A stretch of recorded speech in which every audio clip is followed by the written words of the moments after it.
नमस्कार साथियों, मैं कुंदन झा आप सभी का स्वागत करता हूं वीणा पाणी संस्कृत क्लासेज में। साथियों, आज का हमारा टॉपिक है यूजीसी नेट 73 कोड संस्कृत के यूनिट 10 के साहित्य का दूसरा टॉपिक जो है काव्य लक्षणम। साथियों, यह काव्य लक्षण बहुत ही मुख्य और इम्पोर्टेंट है किसी भी एग्ज़ाम के पर्पज़ से। किसी भी एग्ज़ाम को दृष्टि में रखते हैं आप तो यह काव्य लक्षण बहुत ही मुख्य हो जाता है। साथियों, यहाँ पे कहीं कहीं कॉन्ट्राडिक्टरी भी देखी गई है, कहीं कहीं आपको भ्रम होगा। क्योंकि काव्य लक्षण अनेक आचार्यों के मत में अनेक विधा से दिया गया है, प्रतिपादन किया गया है। तो बहुत सारे आचार्य हैं जिन्होंने काव्य लक्षण प्रस्तुत किए हैं अपने अपने तरीके से, अपना सिद्धांत प्रस्तुत किया है। तो आज हम लोग यहाँ इस वीडियो में समग्र काव्य लक्षण के बारे में जानने वाले हैं।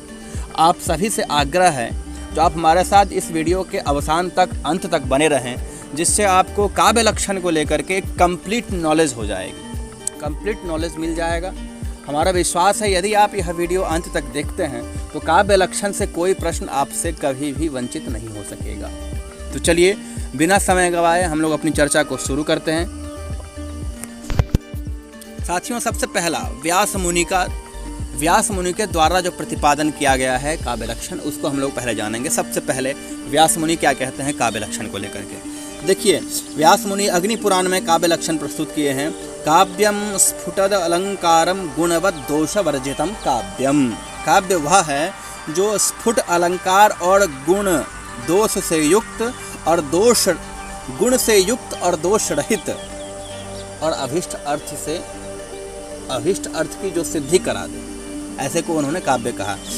फिर से ध्यान देंगे, अर्थात स्फुट अलंकार और गुण से युक्त, दोष रहित, अभिष्ट अर्थ से युक्त पदावली को काव्य कहते हैं। यह व्यास मुनि जी कह रहे हैं, ठीक है। अब काव्यालंकार भामह के मत में क्या कहा जाता है काव्य लक्षण? शब्दार्थौ सहितौ काव्यम। शब्द और अर्थ के साहित्य को काव्य कहते हैं। इनके अनुसार शब्द और अर्थ के सम्मिलित रूप को काव्य कहा गया है। काव्यादर्श करता दंडी कामक। आप देख रहे होंगे डायरेक्ट उनके ग्रंथ के नाम के साथ ग्रंथकार का नाम लिया जा रहा है। एक तरीका है यह ग्रंथकार के नाम को याद करने का ग्रंथ के साथ, ठीक है।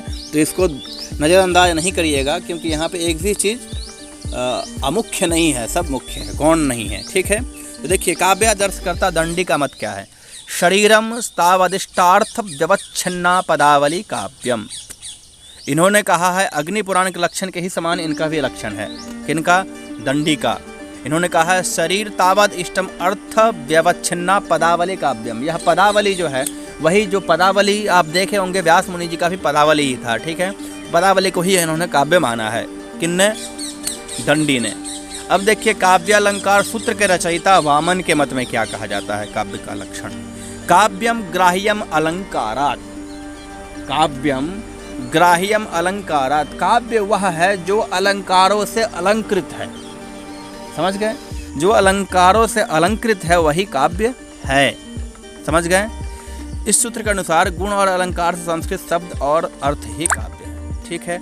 अगला देखिए, काव्यालंकार के उद्भट लेखक रुद्रट के मत में, ठीक है ना।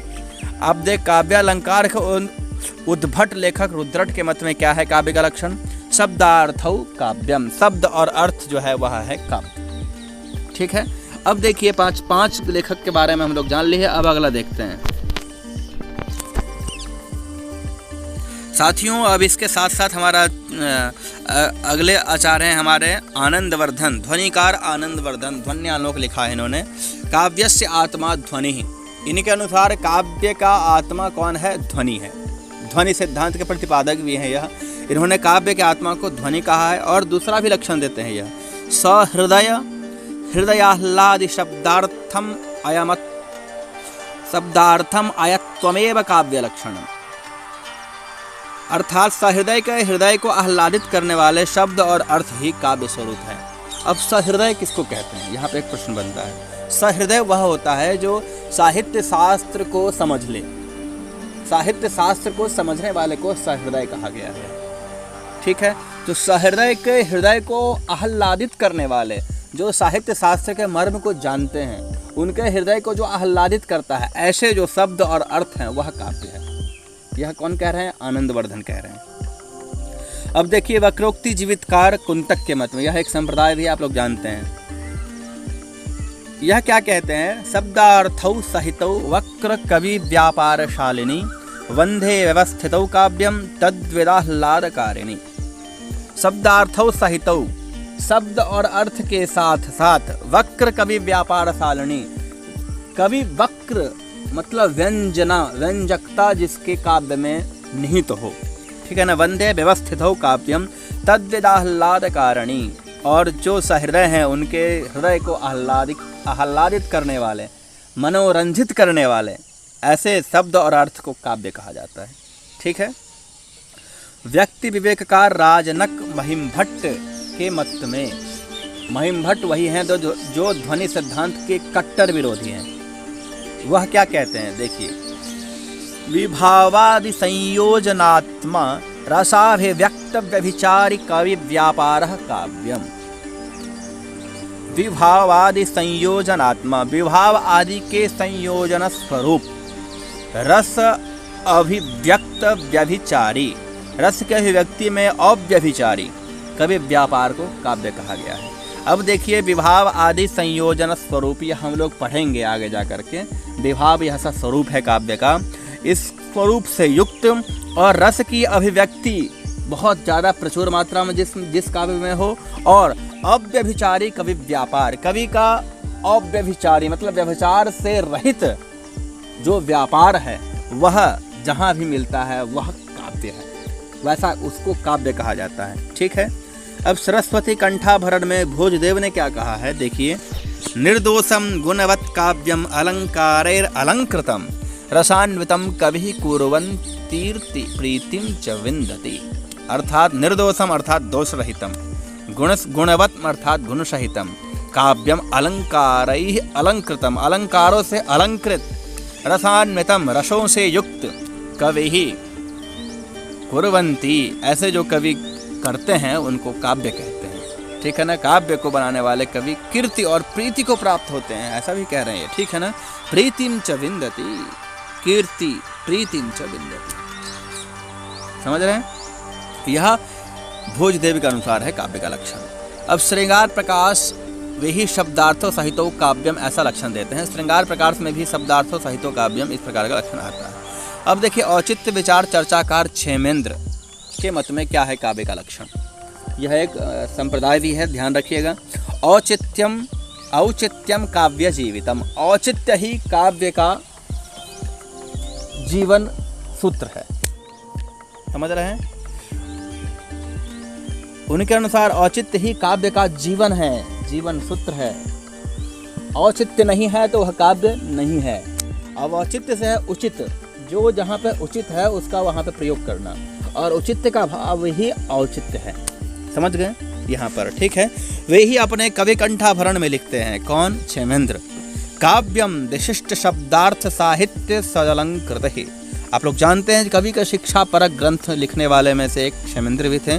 उन्होंने लिखा है, क्या लिखा है? काव्यम विशिष्ट शब्दार्थ साहित्य सदलंकृत ही, अर्थात उत्तम अलंकारों से युक्त विशिष्ट शब्द और अर्थ को ही काव्य कहा जाता है, ठीक है। अब देखिए, अत्यंत प्रसिद्ध काव्य प्रकाशकार मम्मट भट्ट के मत में क्या है काव्य लक्षण? तददोषौ शब्दार्थौ सगुणा वनलंकृत ही पुनः क्वापि। यह जितने भी आपको लक्षण पढ़ाया जा रहा है यहाँ, जितने भी हम लोग चर्चा कर रहे हैं, वो सब आप कंठस्थ कर लीजिए, कंठ में रखिए, इसको कंठ में स्थापित करिए, आत्मसात करिए। बार बार इसका रिवीजन अभ्यास करेंगे तो याद हो जाएगा, और याद करना ही पड़ेगा, क्योंकि और कोई चारा नहीं है। वहाँ पे आपको बहुत सारे चीज़ आएंगे जो आपको कन्फ्यूज कर देंगे, भ्रमित कर देंगे। तो याद रहेगा तो आप भ्रमित नहीं होंगे, ठीक है। तो तददोषौ शब्दार्थौ सगुणा वनलंकृत ही पुनः क्वापि। तददो, ठीक है। इस प्रकार से क्या किनका है? मम्मट का। मम्मट ने ये कहा, ठीक है ना। शब्दार्थौ, शब्द और अर्थ। यहाँ पे देखिए, यहाँ पे अगले स्लाइड में जाते हैं हम। अर्थात क्या है इसका मतलब? दोष रहित, तद अदोषौ था ना पहला पंक्ति, तद अदोषौ, मतलब जो दोष से रहित है। तद मतलब वह काव्य, ठीक है। तद से यहाँ पे काव्य का मतलब है। गुण सहित तददोषौ, ठीक। गुण सहित, गुणों से युक्त, सद्गुणा अलंकृत ही पुनः क्वापि, गुण सहित अलंकारों से युक्त, अलंकारों से अलंकृत शब्द और अर्थ को काव्य कहते हैं, ठीक है ना। तददोषौ, यहाँ पे पहला ही देखें हम लोग क्या था, तददोषौ शब्दार्थौ सगुणावन अलंकृत ही पुनः क्वापि, अर्थात तददोषौ वहीं से शुरू हो गया यार, ठीक है। अब देखिए प्रताप रुद्रीयकार विद्यानाथ के मत में क्या है। उन्होंने क्या कहा, गुणालंकार सहितो शब्दार्थो दोष वर्जितो काव्यम काव्य विदो विदो, अर्थात गुण और अलंकारों से जो युक्त होगा और दोषों से जो वर्जित, ऐसे शब्द और अर्थ को काव्य कहा है। किन्ने? विद्यानाथ ने।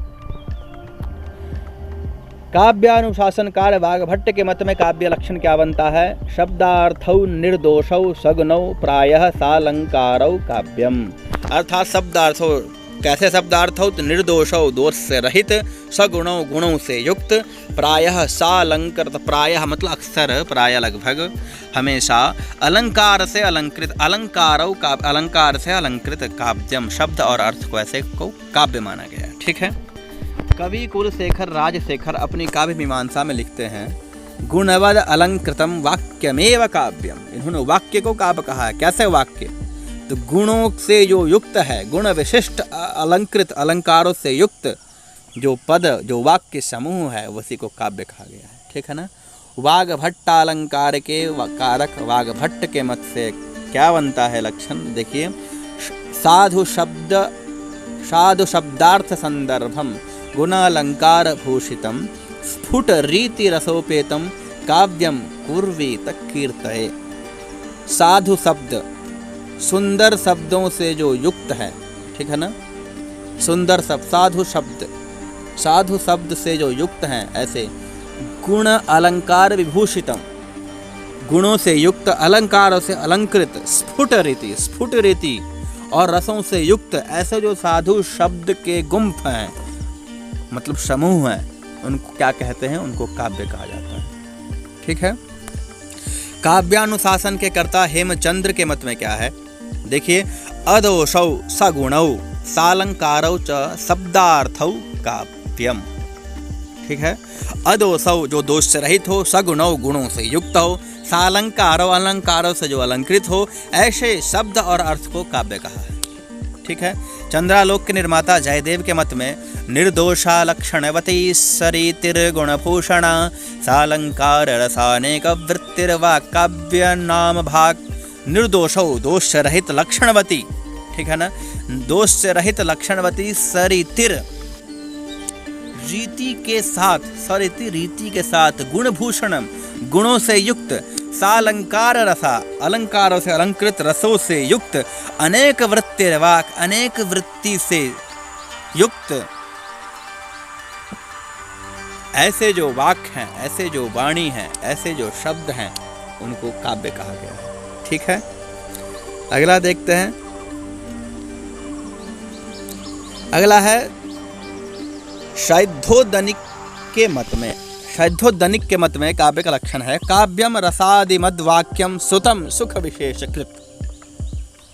काव्य जो है रसादिमद वाक्यम, ऐसे वाक्य जो रसों से युक्त है, रस आदि से जो विशिष्ट हैं, सुख विशेष उत्पन्न करने, सुख विशेषकृत, जो सुख और सुख विशेष को उत्पन्न करने वाले हैं, ऐसे को काव्य कहा गया है। ऐसे वाक्य को क्या कहे हैं, यह काव्य कहे हैं, ठीक है। और अगले आचार्य हमारे हैं प्रकृत आलंकारिक विश्वनाथ कविराज के मत में। अब इनको तो कौन नहीं जानता है, साहित्य दर्पणकार है यह विश्वनाथ। वाक्यम रसात्मकम काव्यम, वो वाक्य जो रसों से ओतप्रोत है, ऐसे को इन्होंने काव्य कहा है, ठीक है ना। अलंकार शेखर के कर्ता केशव मिश्र, इनके मत में है रसालंकार युक्तम सुख विशेष साधनम काव्यम, रस और अलंकारों से युक्त और सुख विशेष का जो साधन है वही काव्य है।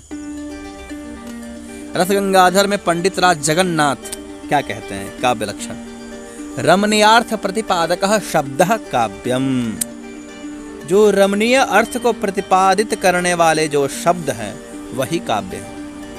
ठीक है, रमणीय अर्थ को प्रतिपादित करने वाले, जो चमत्कृत अर्थ, जो व्यंजना को प्रतिपादित करने वाले जो शब्द हैं वही काव्य है। ठीक है ना।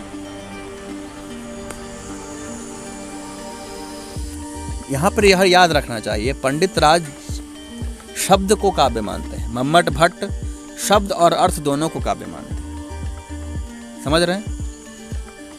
लेकिन रसगंगाधर केवल और केवल शब्द को काव्य मानता है। पंडित राज शब्द को काव्य मानते हैं, मम्मट भट्ट शब्द और अर्थ दोनों को काव्य मानते हैं, और विश्वनाथ वाक्य को काव्य मानते हैं। एकावलिकार विद्याधर कहते हैं, शब्दार्थ वपुस्तावत काव्यम। शब्द और अर्थ के अर्थ रूपी जो शरीर वाला है उसको काव्य कहते हैं। शब्द और अर्थ रूपी शरीर वाला जो है उसको क्या कहते हैं? काव्य कहते हैं। प्रताप रुद्रीय में विद्यानाथ ने लिखा है, क्या लिखा है? गुणालंकार सहितौ शब्दार्थौ दोष वर्जितौ गद्य पद्यो भयमयम काव्यम काव्य विदो विदुः। गुणालंकार सहितौ, गुणों से युक्त, अलंकारों से अलंकृत, शब्दार्थौ दोष वर्जितौ, दोषों से रहित, गद्य पद्य उभयमयम, ऐसे शब्दार्थ को काव्य कहते हैं। और यह काव्य कैसा है? तो गद्य पद्य दोनों उभयात्मक होते हैं। ठीक है ना। इससे को क्या कहा जाता है? इसको काव्य कहते हैं। ठीक है। इस प्रकार से हम लोगों ने 23 आचार्यों के द्वारा जो भी प्रतिपादित लक्षण हैं उनको हम लोगों ने जाना। इसके बाद 24वां आचार्य हमारा देखिए कौन है? 24वां आचार्य है हमारे साहित्य सार में अच्युत राज। यह अच्युत राज के अनुसार काव्य का लक्षण है, तत्र निर्दोष शब्दार्थ गुणवत्वे सति स्फुटम गद्यादि बंध रूपत्वम काव्य सामान्य लक्षणम। काव्य का लक्षण बता रहे हैं यह, तत्र निर्दोष शब्द अर्थ गुणवत्वे, जो दोष रहित शब्द हो और अर्थ जो है गुणों से युक्त होकर गद्य और पद्य से निबद्ध जो संदर्भ है वह काव्य का सामान्य लक्षण है। लिखा है ना, सती स्फुटम गद्यादि बंध रूपत्वम। गद्य जानते हैं, बंध मतलब पद्य, रूपत्वम व काव्य सामान्य लक्षण, ऐसे जो है वह काव्य हैं। ठीक है ना। साहित्य रत्नाकर में धर्मसूरी लिखते हैं, क्या लिखते हैं? सगुणालंकृत एकाव्यम पदार्थो दोष वर्जितौ। सगुणा गुणों से युक्त, अलंकृति अलंकारों से अलंकृत, और पद ऐसे पदार्थ को जो दोषों से वर्जित है ऐसे को काव्य कहा जाता है। अलंकार चंद्रिका में न्याय वागीश के मत में क्या लिखा है? गुणालंकार संयुक्तौ शब्दार्थो रसभावगौ नित्य दोष विनिर्मुक्तौ काव्यमित्यभिधीयते। गुण और अलंकारों से जो युक्त है शब्द, ऐसे जो शब्द अर्थ हैं, शब्द और अर्थ रसभावगौ, रसों से युक्त, बहुत सारे भावों से युक्त, नित्य दोष विनिर्मुक्तौ, दोषों से रहित, ऐसे जो काव्य हैं वह क्या है? काव्य कहे जाते हैं। इत्यभिधीयते।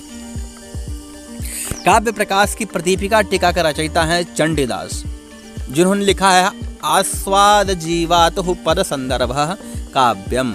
रस का जीवन औषध पद संदर्भ ही काव्य है।